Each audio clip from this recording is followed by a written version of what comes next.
Assalamualaikum warahmatullahi wabarakatuh. Ini materi berikutnya tentang teori graf 2. Yang pertama, siklus atau cycle atau sirkuit. Siklus atau sirkuit adalah lintasan yang berawal dan berakhir pada simpul yang sama. Pada sirkuit adalah jumlah sisi dalam sirkuit tersebut. Pada gambar pertama, graf G1 itu 1, 2, 3, 1 adalah sebuah sirkuit yang mempunyai panjangnya 3. Oke, di sini gambarnya itu dari 1 ke 2, habis kemudian dari 2 ke 3, 3 ke 1. Oke, berikutnya terhubung atau connected. Ketika U, V adalah edge dari sebuah graf G, U dikatakan terhubung ke V dan V terhubung ke U. Vertex U disebut sebagai inisial vertex dari U, V dan V disebut sebagai terminal vertex dari U, V. Inisial dan terminal vertex dari sebuah loop adalah sama, atau dengan kata lain, dua buah simpul V1 dan simpul V2 disebut terhubung. Jika terdapat lintasan dari V1 ke V2, G disebut graf terhubung connected atau connected graph. Jika untuk setiap pasang simpul VI dan VJ dalam himpunan V terdapat lintasan dari VI ke VJ. Jika tidak, maka G disebut graf tak terhubung atau disconnected graph. Salah satu contoh graf tak terhubung Salah satu contoh graf tak terhubung dapat dilihat pada gambar kedua.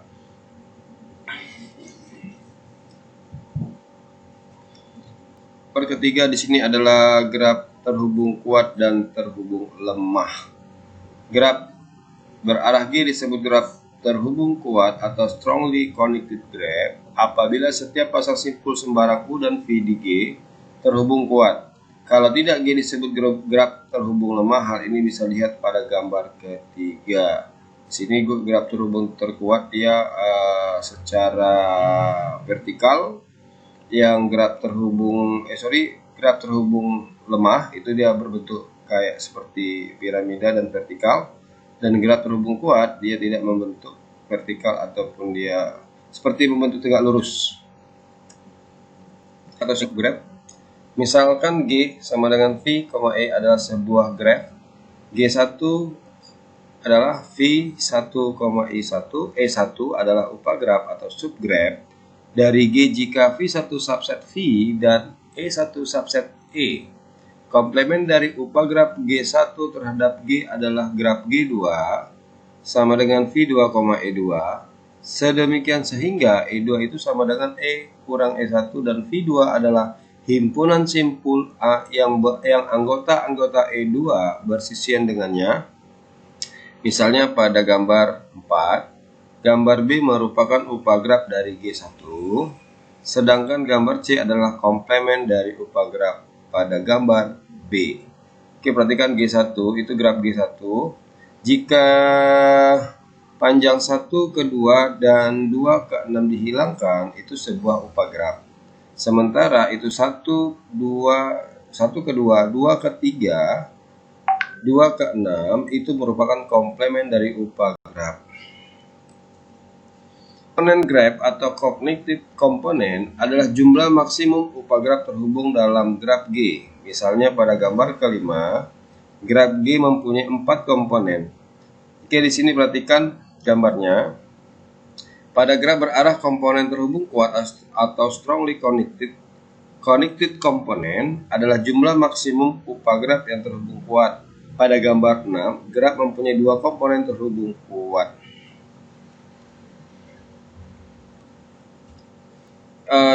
Di gambar ke-6 graf terhubung kuat. Upagraf yang keempat, upagraf rentang atau spinning subgraph. Upagraf G1 sama dengan V1, I1 dari G sama dengan V, E dikatakan upagraf rentang jika V1 sama dengan V, yaitu G1 mengandung sebuah simpul dari G. Oke, perhatikan gambarnya. Untuk yang A itu graf G, Yang B itu upah graf rentang dari G. Jadi hubungan 2 ke 3 dan 3 ke 1 hilang. Untuk yang C bukan upah graf rentang dari G. Berarti di situ yang diambil adalah hubungan 1 ke 2, 2 ke 3, dan 3 ke 1. Cut set dari graf terhubung G adalah himpunan sisi-sisi yang bila dibuang dari G menyebabkan G tidak terhubung. Jika cut set selalu menghasilkan dua buah komponen pada graf yang terdapat pada gambar 7, 1 ke 2, 1 ke 5, 3 ke 5, 3 ke 4 adalah cut set. Jadi terdapat banyak cut set pada sebuah graf terhubung. Himpunan 1, 2, dan 2, 5 juga adalah cut set. 1 ke 3, 1,5, 1,2 adalah cut set. 2,6 juga cut set, tetapi 1,2, 2,5, dan 4,5 bukan cut set. Sebab himpunan bagian dari 1,2 dan 2,5 adalah cut set.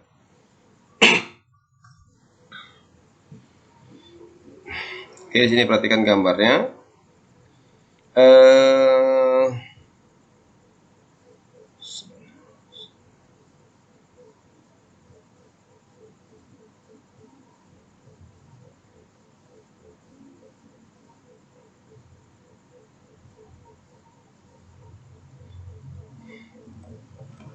Oke, graf yang keenam itu adalah graf berbobot. Weighted graph. Graf berbobot adalah graf yang setiap sisinya diberikan sebuah harga bobot. Hal ini dapat dilihat pada gambar 8. Jumlah bobot semua sisi disebut total bobot. Oke, di sini untuk A ke E bobotnya adalah 10, A ke B adalah 12, E ke B bobotnya adalah 8, E ke D bobotnya adalah 15, D ke B bobotnya adalah 11, B ke C bobotnya adalah 9, dan D ke C atau C ke D adalah bobotnya adalah 14. Oke, untuk C, graf bipartit atau bipartit graph. Sebuah graf sederhana dikatakan bipartit jika simpul-simpulnya dapat dibagi ke dalam dua domain, yaitu V1 dan V2, berdasarkan pengelompokan H-nya. Oke, di gambar ke-9 ada bipartit graph, dan gambar ke-10 itu non-bipartit graph.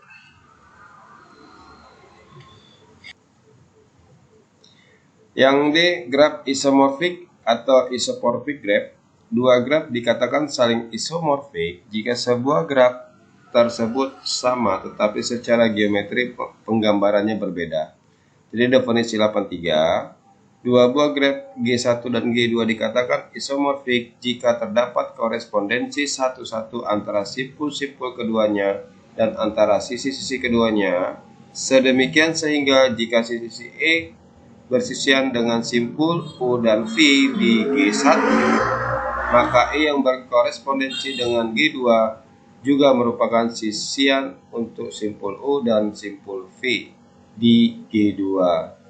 Dari definisi 83 dapat disimpulkan bahwa dua graf isomorfik jika memenuhi syarat. Yang pertama, jumlah simpul harus sama. Yang kedua, jumlah sisi harus sama. Yang ketiga adalah jumlah sisi yang sama berderajat tertentu. Namun dari ketiga syarat tersebut belum tentu benar karena harus dilihat juga secara visual.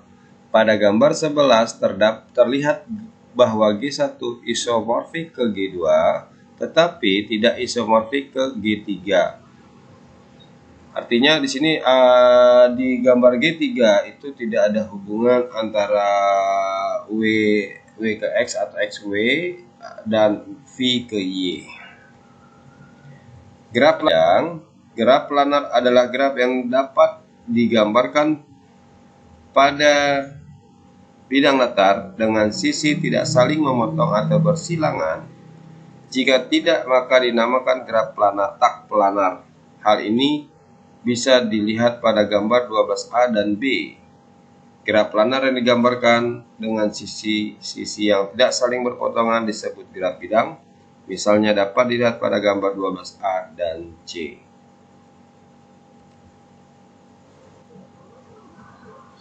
Pada graf planar sederhana, terhubung dengan V buah wilayah, N buah simpul, dan E buah sisi, atau E lebih besar dari 2, selalu berlaku E lebih kecil sama dengan 3N kurang 6. Ketidaksamaan yang terakhir dinamakan ketidaksamaan Euler, yang dapat digunakan untuk menunjukkan keplanaran suatu graf sederhana, sehingga graf planar memenuhi ketidaksamaan Euler. Sebaliknya, jika tidak planar, maka ketidaksamaan tersebut tidak dipenuhi. Untuk menentukan dengan tegas keplanaran suatu graf, dapat digunakan teorema Kuratowski pada teorema 8.4. Teorema 8.4 atau teorema Kuratowski. Graf G adalah graf tidak planar jika dan hanya jika G mengandung upagraf yang isomorfik dengan graf lengkap yang mempunyai 5 buah simpul atau K5, atau graf terhubung beraturan dengan 6 buah simpul dan 9 buah sisi atau K3,3, atau homomorfik dengan salah satu dari keduanya. F. Lintasan dan sirkuit atau rangkaian Euler.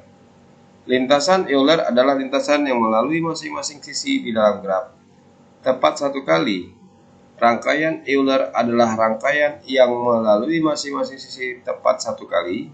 Jadi keberadaan lintasan Euler atau rangkaian Euler di dalam suatu graf ada kaitannya dengan derajat simpul. Graf yang mempunyai rangkaian Euler disebut graf Euler atau Eulerian graph. Graf yang mempunyai lintasan Euler dinamakan juga graf semi-Euler atau semi-Eulerian graph. Berikut ini akan ditunjukkan beberapa teorema berasal dari Euler. Teorema 8.5. Suatu graf tak berarah mempunyai lintasan Euler jika dan hanya jika ia terhubung dan mempunyai 0 atau 2 simpul berderajat ganjil. Teorema 8.6. Suatu graf tak berarah mempunyai rangkaian Euler jika dan hanya jika ia terhubung dan semua simpulnya berderajat genap. Teorema 8.7. Suatu graf berarah mempunyai rangkaian Euler jika dan hanya jika ia terhubung dan berderajat setiap simpulnya sama dengan derajat keluarnya. Suatu graf berarah mempunyai lintasan Euler jika dan hanya jika setiap simpul memiliki derajat masuk dan derajat keluar sama kecuali 2 simpul. Yang pertama memiliki derajat keluar 1 lebih besar derajat masuk, dan yang kedua memiliki derajat masuk 1 lebih besar dari derajat keluar. Beberapa contoh graf ditunjukkan pada gambar 13. Gambar 13A merupakan graf berarah Euler, B merupakan graf berarah semi-Euler, dan C merupakan graf berarah bukan Euler maupun semi-Euler.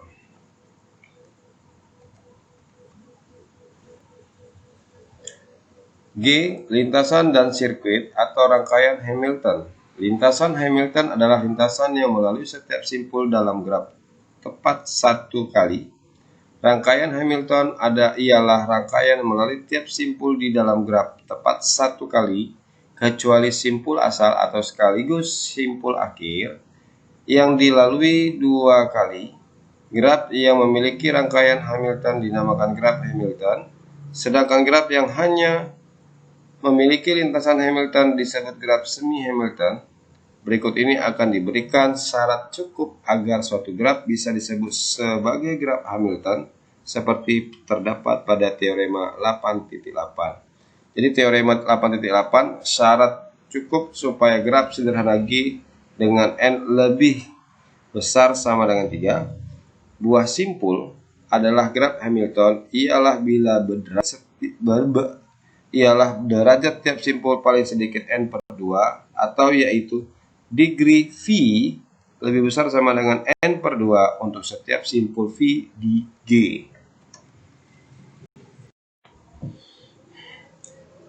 Teorema 8.8, setiap graf lengkap adalah graf Hamilton. Teorema 8.9, di dalam graf lengkap G, N buah simpul atau N lebih besar sama dengan 3 terdapat N kurang 1 faktorial per 2 buah rangkaian Hamilton. Teorema 8.10, di dalam graf lengkap G dengan N buah simpul atau N lebih besar sama dengan 3 dan N ganjil, terdapat N kurang 1 per 2 buah rangkaian Hamilton yang saling lepas atau tidak ada sisi yang beririsan. Jika N genap dan N lebih besar sama dengan 3, maka di dalam G terdapat N kurang 2 per 2 buah rangkaian Hamilton yang saling lepas. Terima kasih, sampai sini materi kita. Wassalamualaikum warahmatullahi wabarakatuh.